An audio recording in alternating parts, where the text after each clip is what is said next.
नमस्कार मित्रमैत्रिणींनो, तुमचं स्वागत आहे आपल्या कथेच्या पुढच्या भागात.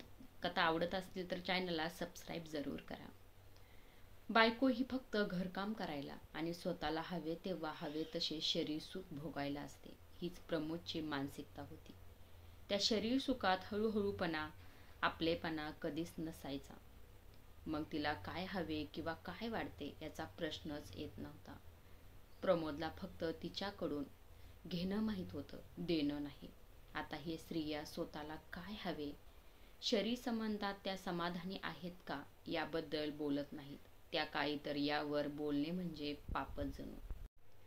समजा एखादी स्त्री नवऱ्याकडे मन मोकळेपणाने बोललीच तर मग तिला हे सगळं कसं माहीत हा प्रश्न पडत होता. तिचे बाहेर तसे संबंध आहेत का असा विचार त्याच्या मनात येऊ शकतो. त्यामुळे आपल्याकडे बायका सहसा शरीर सुखाबाबत काहीच बोलत नाहीत. नवरा वागेल तेच ठीक म्हणत त्याला साथ देतात. शलाका आज पहिल्यांदाच एकटी घरी होती. थोडी भीती वाटत होती. तिला पण काही वाटले तर रवी आहे याची खात्री होतीच.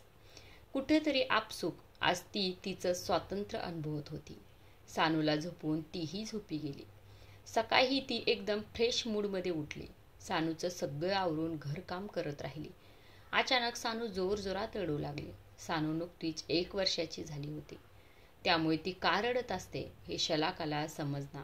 तिने सानूला जवळ घेतले, खाऊ घालण्याचा प्रयत्न केला, पण तरीही ती शांत होत नव्हती.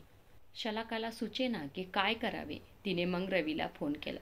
त्या काळी लँडलाईन फोन होते. रवी ऑफिसला निघालाच होता. तो बोलला, मी येऊन जातो घरी. सानू रडायची थांबत नव्हती. थोड्याच वेळात रवी आला. शलाकाने सांगितले की सानू रडते आहे, काय झालं काही समजत नाही. रवी मग शलाकाला घेऊन डॉक्टरकडे आला. सानूचे पोट दुखत होते. तिला औषध तिथेच दिले. घरी येईपर्यंत ती झोपून गेली. भाऊजी, तुम्हाला माझ्यामुळे ऑफिसला लेट झाले. रवी म्हणाला, असं काही नाही वहिनी, थोडा लेट चालतो. मग शलाकाला सानूची काळजी घ्यायला सांगून तो ऑफिसला गेला. संध्याकाळी प्रमोदचा फोन आला तेव्हा तिने सानूबद्दल त्याला सांगितले. रवी आला होता हे देखील बोलली. ठीक आहे, मी उद्या येतो म्हणत त्याने फोन ठेवला. प्रमोदसोबत नेहाही होती. ती पहिल्यांदाच असे बाहेर आले होते. त्यामुळे नेहाने हॉटेलमध्ये वेगळी रूम घेतली होती. पण फक्त रात्र सोडता ती बाकी वेळ प्रमोदसोबतच होती. त्याच्या पैशाने तिने स्वतःसाठी खरेदी केली. प्रमोद तिच्यासाठी काहीही करायला तयार होता. पण नेहा स्वार्थी होती. ती त्याच्याशी अंतर ठेवूनच वागत होती. पुरुषाला असे नादी लावायचे ही तिला चांगलेच माहीत होते. दुसऱ्या दिवशी ऑफिसला जाताना रवी शलाकाकडे आला, सानू कशी आहे बघायला. चहा घेऊन तो ऑफिसला गेला. शलाकासाठी त्याने वाचायला पुस्तकेही आणली होती. ती तिला दिली. रवी खरंच अगदी निस्वार्थी माणूस होता. शलाका आपल्या मित्राची बायको या नजरेनंच तो तिच्याकडे बघायचा.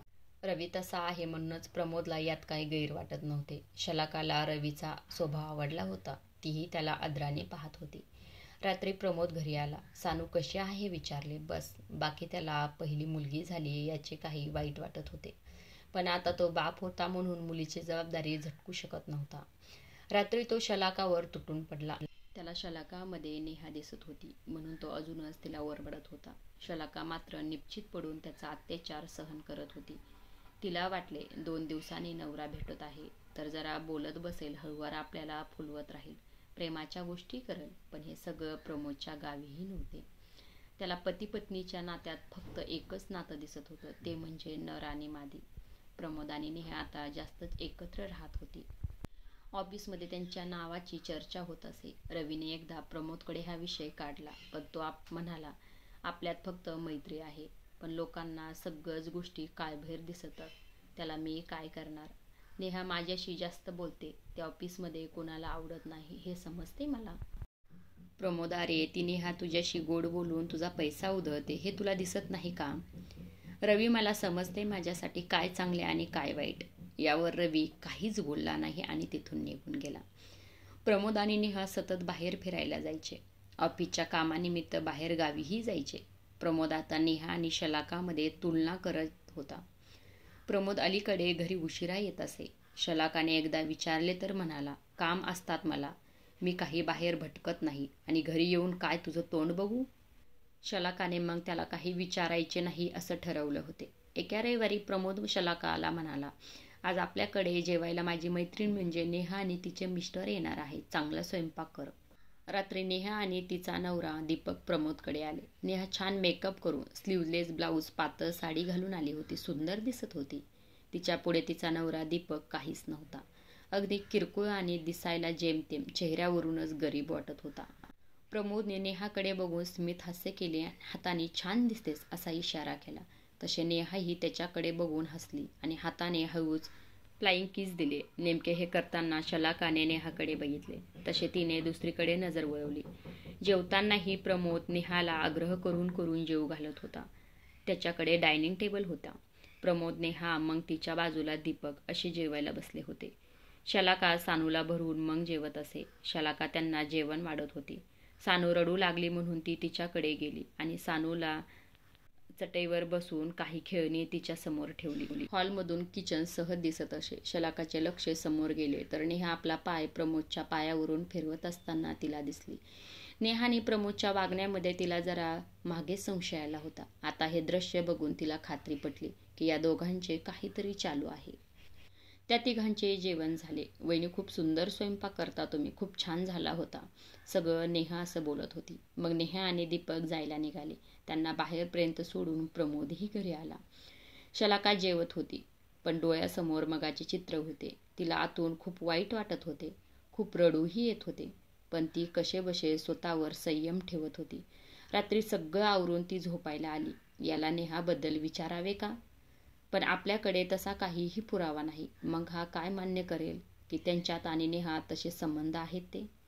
असा विचार ती करत होती. प्रमोदने तिला आपल्याजवळ ओढले. तिला आता त्याच्या स्पर्शही नकोसा वाटत होता. पण तिचा नाईलाज होता. तो आधाशासारखा तिच्यावर तुटून पडला. तिच्या डोळ्यातून अश्रू वाहत होते. पण रात्रीच्या त्या अंधारात त्याला फक्त त्याची वासनाच पूर्ती करायची होती. मनासारखे त्याला ओरबाडून तो शांत झाला आणि तिच्याकडे पाठ करून झोपी गेला. शलाकाचे अश्रू मात्र वाहतच चालले होते. शरीराने आणि मनानेही ती सुन्न झाली होती. नवरा व्याधिचारी आहे हे माहीत असूनही त्याचा स्पर्श सहन करावा लागतो. यासारखं दुसरं दुर्दैव काय असू शकते? शलाका बराच वेळ विचार करत होती. कथा कशी वाटली हे कमेंट करून सांगायला विसरू नका. आणि अशाच नवनवीन कथा पाहायला आवडत असतील तर चॅनलला जरूर सबस्क्राईब करा आणि लाईक करायलाही विसरू नका. धन्यवाद.